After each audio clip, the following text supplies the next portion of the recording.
جب یوں لگے کہ ساری دنیا آپ کے خلاف ہو تو جیک لندن کی یہ کہانی ضرور یاد رکھیں۔ ذرا تصور کیجئے کہ آپ ہر طرف سے ناکامیوں میں گھرے ہوئے ہیں، خواب آپ کے بکھر چکے ہیں، امیدیں دم توڑ رہی ہیں اور زندگی کا ہر دروازہ آپ کو بند ہوتا دکھائی دے رہا ہے۔ یہ کوئی خیالی بات نہیں ہے، یہ ایک حقیقت ہے، جیک لندن کی زندگی کی حقیقت۔ مگر اس بندے نے ہار نہیں مانی۔ یہ ایک مصنف تھا، جنونی مصنف۔ 17 برس کی عمر میں جیک لندن نے تہیہ کر لیا کہ وہ ایک مصنف بنے گا۔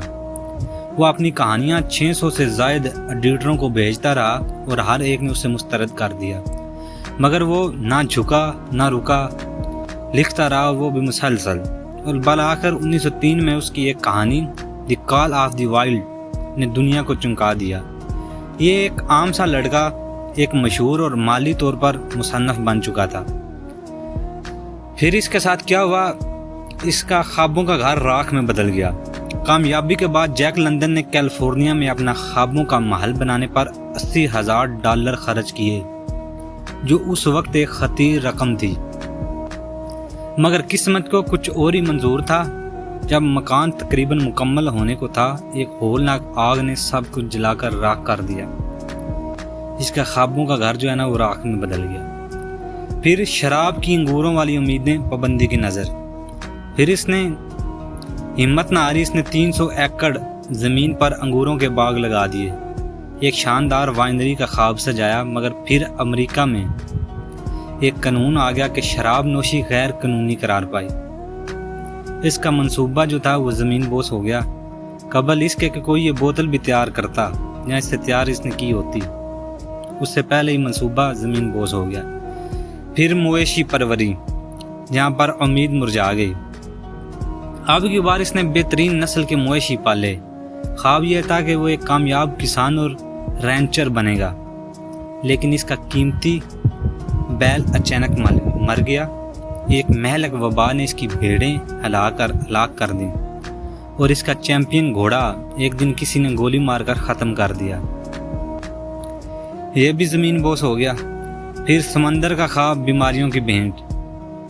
اب کی بار اس نے ایک شاندار کشتی بنائی تاکہ اپنی محبوبہ کے ساتھ بحر الکاہل کے سیر کرے، مگر قسمت پھر ہار جیت کا کھیل کھیل گئی۔ دوران سفر ملیریا اور دیگر بیماریوں نے اسے گھیر لیا۔ واپس آ کر خود جیک لندن ایک شدید بیماری میں مبتلا ہو گیا جو اس کے اعصاب اور جلد کو چیرنے لگی،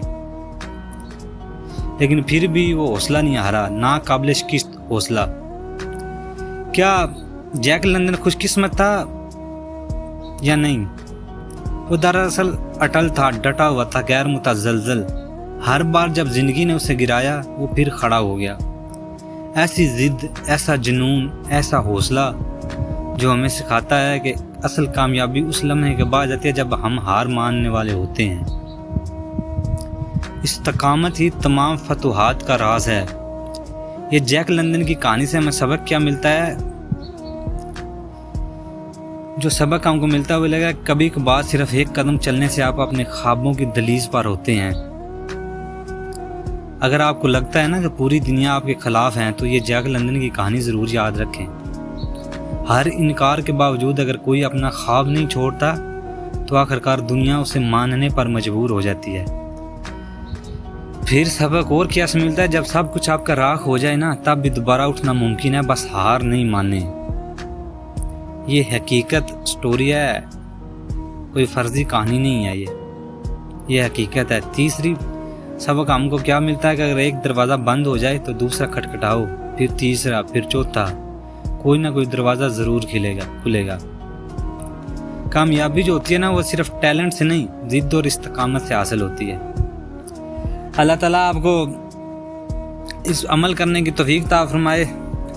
آپ ہمارے چینل پر وزٹ ضرور کرتے رہیے، آپ کے لیے اچھی موٹیویشنل کہانیاں، اسٹوریاں لے کے آتے رہیں گے۔ اگر آپ نے ہمارے چینل کو سبسکرائب نہیں کیا ہوا تو پلیز کریں، اور آپ کی محبت کی ضرورت ہے۔ جزاک اللہ خیرا کثیرا۔